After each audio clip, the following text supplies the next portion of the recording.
when I think back in my corporate career and with the way you just outlined the meetings and the tasks and the interruptions, and maybe a slight exaggeration, but probably not too far from the truth of really getting real work done. Mm-hmm. Yeah, So, definitely. What you often hear when you ask someone why they're working so late is that, oh, well, I need to wait until the rest of the team goes home or until my superior, my manager goes home because I want to signal effectively that I'm busy. I'm like, well, have you actually got work to do? Well, not really. Maybe I do, but I don't. It's not critical. It's not urgent. But you end up playing these games, and these games are also easy to fall into because work is a socially validated activity.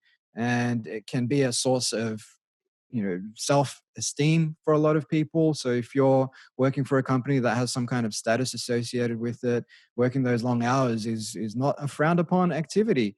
And it also means that you don't have to then go off and maybe work on your personal relationships. You don't have to go off and, like I said, take on some challenging new pursuits that might hurt your ego and put you out of your comfort zone because you're sitting pretty in your six-figure salary at a skyscraper somewhere in Manhattan, and you're deriving a lot of self-worth from that. But ultimately, as Bronnie Ware, a palliative care nurse who wrote a book called The 5 Regrets of the Dying, noted, no one says, I wish I worked more hours. No one says, I wish I had more zeros in my bank account. In fact, they say, I wish I hadn't worked so hard, and I wish I lived a life true to myself and spent more time with people that I care about. So I think spending a bit more time reflecting on what we want our eulogy to say rather than just what we want our LinkedIn profile to say or our CV to say, I think is a very worthwhile exercise.